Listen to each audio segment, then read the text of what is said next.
Selamat pagi anak-anak, pelajaran PKN kita tetap dari buku tematik. Nah anak-anak, hari ini pelajarannya dari buku tematik halaman 58.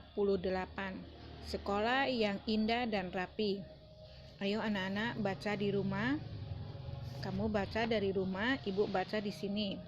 Setiap siswa wajib menjaga sekolahnya agar indah dan rapi. Nah, anak-anak ingat ya, wajib berarti kewajiban kamu. Kita harus menjaga sekolah kita agar rapi dan indah. Di dalamnya ada banyak pohon yang terawat.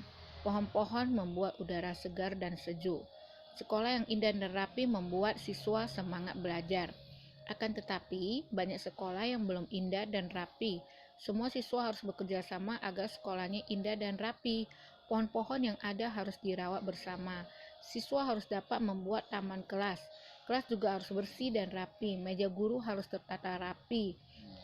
Papan tulis harus selalu bersih. Kursi-kursi dan meja juga tidak boleh ada coretan. Nah, supaya sekolahnya bersih dan rapi, semua harus dijaga. Tidak boleh ada coret-coretan ya anak-anak. Nah, kemudian kita lihat kembali halaman 60.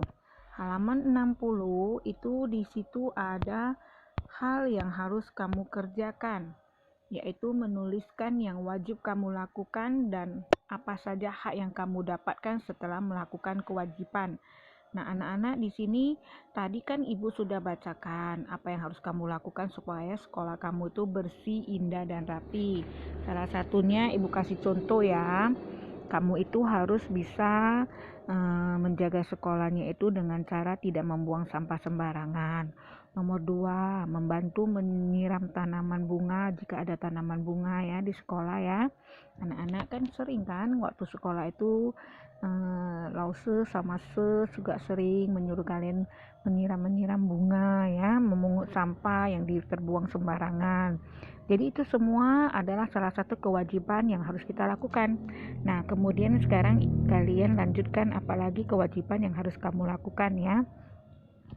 Seperti menyusun meja di kelas ya, itu juga salah satu kewajibanmu. Nah, apa saja hak yang akan kamu dapatkan jika kamu sudah melakukan kewajiban? 1, contohnya dapat belajar dengan tenang di ruang kelas yang bersih. 2, misalnya kamu mendapat keamanan ya. Yang ketiga misalnya tadi kan keamanan, kenyamanan dalam belajar. Itu hak kamu setelah kamu belajar. Setelah kamu melakukan kewajiban, hak kamu adalah dapat belajar dengan tenang dan nyaman di ruang kelas yang bersih.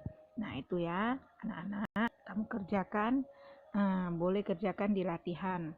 Ya, jangan hanya di buku paket. Nanti buku paket ini adik-adikmu kelas yang kecil digandai ke kelas 3, mereka mau pakai kan susah. Jadi kalian kerjakannya di latihan ya. Nah, selanjutnya anak-anak perhatikan lagi yang halaman 68. Nah, halaman 68 ini sekolah yang sehat. Bagaimanakah sekolah yang sehat itu anak-anak? Ayo mari kita cari tahu bagaimanakah itu ciri-ciri sekolah yang sehat. Anak-anak ayo kita baca yuk. Sekolah yang sehat itu adalah setiap anak wajib menjaga kebersihan dan kesehatan sekolah.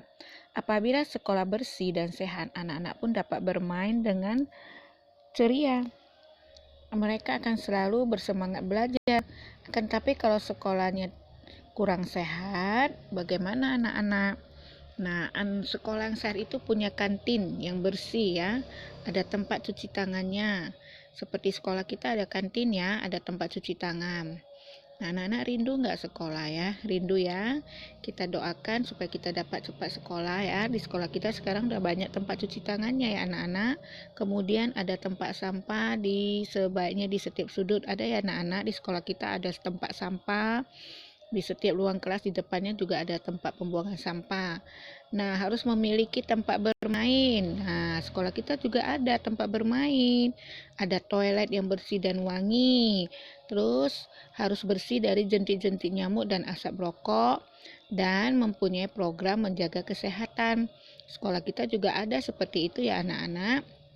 Nah, setiap warga sekolah sebaiknya memiliki kebiasaan hidup sehat. harus sering cuci tangan dengan air yang mengalir. Nah, itu loh, itu yang sekarang kan harus kita lakukan sejak ada virus corona. Jadi kita harus tetap mencuci tangan. Ingat, tidak usah dibilang-bilang, tidak usah disuruh-suruh ya. Kita setiap hari harus membiasakan diri mencuci tangan ya, sampai bersih. Nah, harus rajin berolahraga, jaga kebersihan setiap sudut sekolah. Nah, itu adalah ciri-ciri sekolah yang sehat. Nah, kemudian selanjutnya kita bisa lihat apa saja itu ya. Untuk slide yang selanjutnya, halaman 72 ya anak-anak, itu kewajiban dan hak di lingkungan sekolah yang sehat. Apa saja kewajibanmu di lingkungan sekolah yang sehat? Nah, tadi kamu sudah membaca ya. Di bukumu itu kalau supaya kewajiban di sekolahmu itu supaya sehat, salah satu kewajibanmu apa? Hampir sama dengan kewajiban yang tadi di halaman 60. Halaman yang pertama tadi yaitu halaman 60 ya, itu juga hampir sama ini. Tapi ini yang halaman 72, kewajiban dan hak di lingkungan sekolah yang sehat. Kewajibanmu itu adalah membuang sampah pada tempatnya, mencuci tangan supaya bersih, tidak membiarkan ada air-air yang tergenang ya, itu supaya bisa menimbulkan jentik-jentik nyamuk. Kalau itu tergenang, biasakan ya membuang. Kemudian kita melarang ada orang-orang yang membuang puntung rokok atau merokok di sekitar lingkungan kita. Nah, apa saja haknya? Kamu berhak mendapat lingkungan yang bersih dan nyaman, ruang kelas yang bersih ya. Kemudian kamu berhak mendapat tempat bermain yang aman ya. Kalau misalnya tempat bermainnya dekat jalan raya itu kan berbahaya ya. Jadi kita harus berhak mempunyai tempat bermain yang aman, punya kantin yang bersih. Itu hak kamu ya. Sekarang kamu kerjakan anak-anak yang halaman 60 sama halaman 72 itu semua dikerjakan di buku latihan. Kamu tulis ya dengan rapi, dan kemudian ada tambahan latihan yang sudah Ibu bagikan ke orang tuamu. Oke. Nah, sekarang kalau sudah siap kirim ke Ibu. Oke anak-anak ya, kirim ke Ibu.